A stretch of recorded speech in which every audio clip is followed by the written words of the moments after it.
முல்லைத்தீவில் இராணுவ மரியாதையுடன் அடக்கம் செய்யப்பட்ட இராணுவ பெண். அதாவது முல்லைத்தீவில் சேர்ந்த திவிகரன் டிஷாயினி என்ற மூங்கிலாறு தெற்கு உடையார்கட்டை வசிப்பிடமாக கொண்டு வேலணை தெற்கு யாழ்ப்பாணத்தை புறப்படமாக கொண்ட குறித்த பெண் கடந்த 6ஆம் திகதி 7ஆம் மாதம் 2024ஆம் ஆண்டு யாழ்ப்பாணத்தில் தனது 2வது கணவனால் கத்திக்குத்துக்கு இலக்காகி கொலை செய்யப்பட்டிருக்கின்றார். இந்த பெண் கடந்த 10 ஆண்டுகளுக்கு மேலாக ஒரு தமிழ் இராணுவ பெண்ணாக முல்லைத்தீவு மாவட்டத்தில் இராணுவத்தில் கடமையாற்றி வந்திருக்கின்றார். இவருக்கு இராணுவத்தினரால் வீட்டு கட்டி கொடுக்கப்பட்டு ஏனைய வசதிகள் செய்யப்பட்ட நிலையும் குடும்பத்தில் ஏற்பட்ட முரண்பாடுகள் காரணமாக இவர் இன்னும் ஒரு திருமணம் செய்ய வேண்டிய நிலைக்கு தள்ளப்பட்டிருக்கின்றார். இவ்வாறு மறுமணம் முடித்து வாழ்ந்து வந்த நிலையில் கொழும்புத்துறை பகுதியில் கடந்த 6ஆம் தேதி வீட்டில் கணவனுடன் ஏற்பட்ட முரண்பாடு காரணமாக கணவனால் குத்தி படுகொலை செய்யப்பட்டிருக்கின்றார்.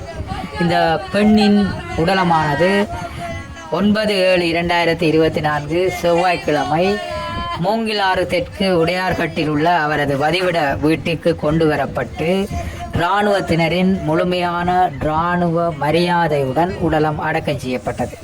வீட்டுக்கு கொண்டு வரப்பட்ட அவரது உடலம் இராணுவ சீருடையுடன் கொண்டு வரப்பட்டு மக்கள் அஞ்சலிக்காக வைக்கப்பட்டது. இதில் பெருமளவான இராணுவத்தினர் மற்றும் பொதுமக்கள் கலந்து கொண்டு குறித்த பெண்ணுக்கு அஞ்சலியை செய்திருக்கின்றார்கள்.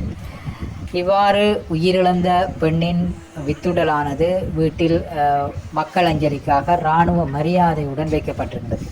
10 ஆண்டுகளுக்கு மேலாக இராணுவத்தில் சேவையாற்றி இருக்கின்றமை தெரிய வந்திருக்கின்றது.